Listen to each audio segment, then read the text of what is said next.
What's going on, everybody? Welcome to The Average Adventurer. This is Tucker Brown, and today I'm going to be doing a review on my Aquaplanet Max stand-up paddleboard. Let's get into it. And just a little reminder, if you enjoy the content that you are seeing, please don't forget to subscribe, hit the like button, and leave a comment for more adventure-related videos. I have plenty coming. If you saw my most recent, you'll see by the little card icon, did a little paddleboarding at the Mattaponi River. I think I found a little camping spot, so I plan on doing a little overnight SUP trip, but be sure to check those out. Now let's get into this video.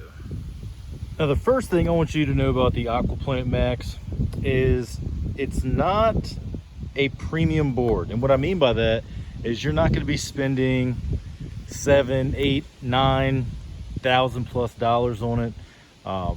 It's a pretty solid board though. I want to say I spent $250, $300 US dollars, and it works fantastic. Just because a board's only $300 doesn't mean it's gonna be a terrible board. Now, if you spend the money to buy, let's say, a red paddle board, you're gonna get what you pay for with those. I've never used one, but I'd love to. There's plenty of great options out there. It's just, this is the one that worked for me. This is the one that worked best. And I didn't want to spend a lot of money to try something and, you know, waste a lot of money that I might end up not liking it. Turns out I love it, as you can see from the videos. Hope you're enjoying them, but I love it. So the first thing when understanding this board is it's not going to have that premium price tag on it. Now it is England, or the UK's #1 best-selling paddleboard, which is awesome. The only problem I have with that is I live in the United States and I haven't had the need to purchase anything from the company or like replacement parts or anything. Or if, let's say there's a tear, I haven't run into that problem. But if I did, I'm not sure what to expect. I do know customer service is great. You'll see a spot on the board I'm going to show you here in a minute where the deck padding started to come unglued.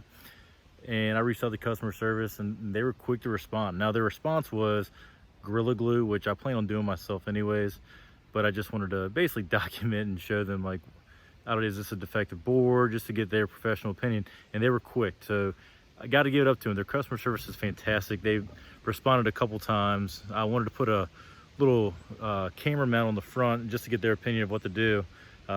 They replied back extremely fast. So as far as customer service goes with this company, it's really good. It's really good. And the reviews on their board, all their boards are pretty solid. So you might be asking yourself, hey Tuck, what do I get with the board? Well, funny you should ask that. First thing you get is the board. Now this is a 10 feet 6 inches, and I'll go into more about where I mount the camera, but basically I just use Velcro, like an industrial strength, which works pretty well.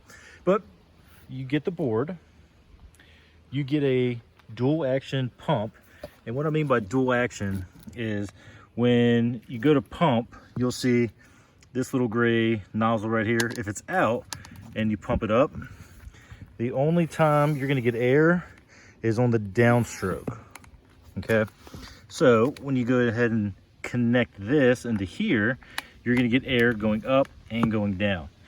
Now it's very convenient, but it sucks when it's, you know, going up to, you know, 10 psi. I usually go to 10 psi with the dual and then unplug it and do the last 5 or 6. The recommended psi for the board is about 15 to 17, they say. Cold water, I'm going to hit it with probably 16 and a half. See if we can get in close. Let's see here. Yep, recommended PSI 15 to 17. So those are your safe options. Next thing you're gonna get a 3-piece paddle. I'll go into more about how to use a paddle in another video, but basically this is a aluminum frame paddle. It does float from my experience with it. It has floated pretty well. But basically it breaks down to 3 pieces. It's got its markers to know how high, how long you want your paddle to be. And we can talk, like I said, we can talk about that a little later. But you get your paddles, you get a fin. You get your fin, and what it does, it clips in at the bottom. So if I go around back, hopefully you can see it. So it's gonna go right through here, facing this way.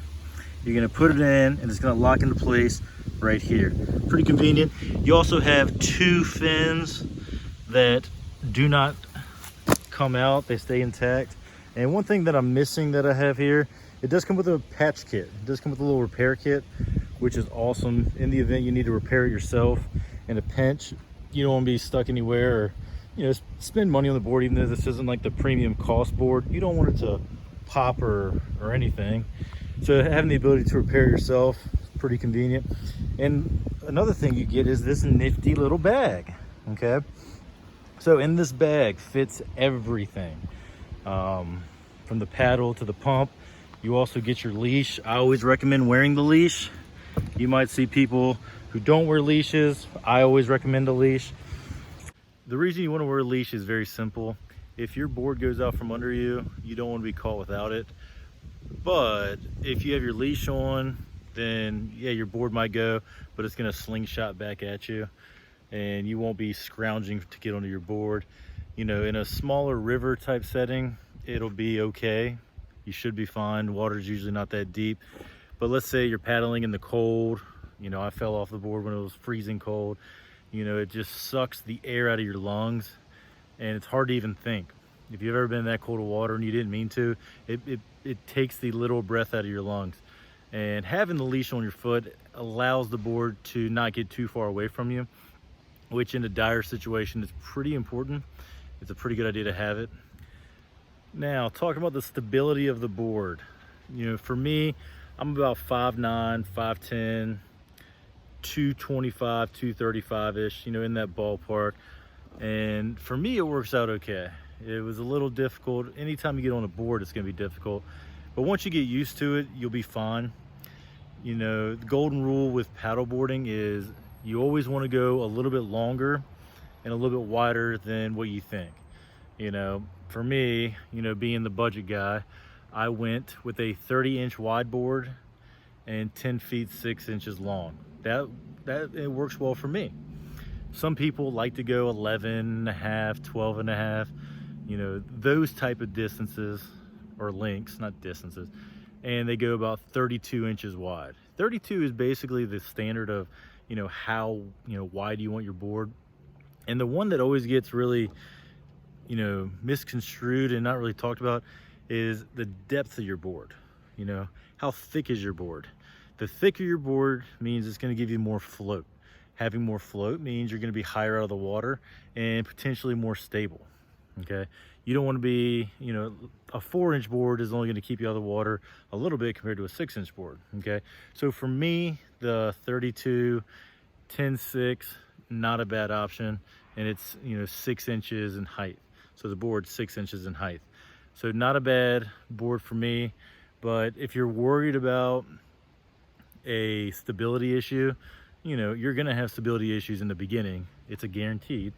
But the wider the board, the longer the board, the more stability you're gonna have. And for me, like I said, this one works.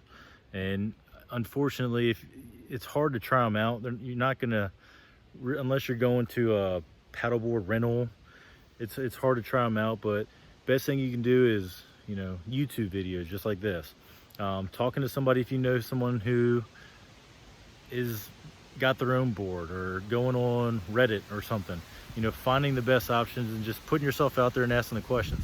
That's going to give you the best option, and maybe the best one that's right for you. Now, I did want to mention the only issue I have with this board so far is you can see in certain spots the deck pad is kind of coming unglued. Now, I didn't do the best job, but I didn't care because I'm not trying to win a beauty contest out here. I just want to make sure my traction pad stays on.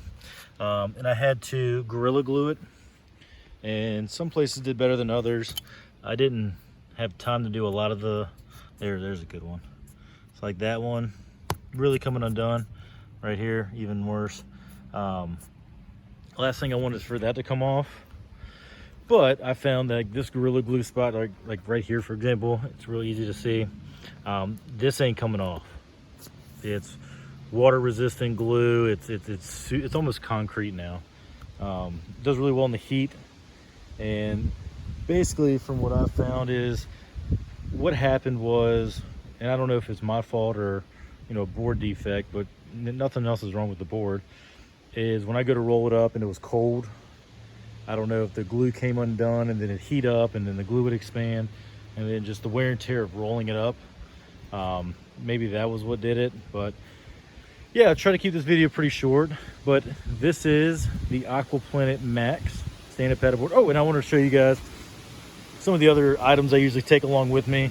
This isn't all of them, but always want to have your PFD. This is my Onyx movement PFD. It's, you know, I wanted something for fishing, potential kayaking. Got to have your dry bags. I always carry dry bags with me. This is a 20-liter Field and Stream. So far, it's worked pretty well. And this is just a Field and Stream phone case. You know, just you know, get it out, take some pictures. You're able to do that through this. You can touch through it. It works pretty good. I don't plan on throwing this in the water. I just want to make sure it's like kind of drop resistant, just in case it gets splashed on. These are some of the things. I'll put snacks and, you know, keys, wallet, just so I don't have to leave it in the car. So I'll put stuff like that, but always want to have your PFD. I rock a class 3 PFD, and you can go online and you really want a PFD that works best for you. But all in all, very satisfied with this board. I highly recommend it for anybody. It's cheaper. You know, budget has to be part of conversation when you're talking about your paddleboard. It has to. You know, I didn't feel comfortable spending $600 to $1,000 on one, so I thought the best option for me was find the best reviewed for the lowest price, and this is what we came up with. Okay, and you get a lot of bang for your buck, but you got to know what's right for you. And so far, this one's doing a pretty doggone good job. But this will be the end of this, so please be sure to, you know, hit the like button. Be sure to subscribe for future content, and leave a comment. You know, if anything I said was stupid or wrong, you know, call me out. You know, let's have a conversation about it. Again, all of this is just nothing more than my opinion, and that's it. But I'll see you guys next time.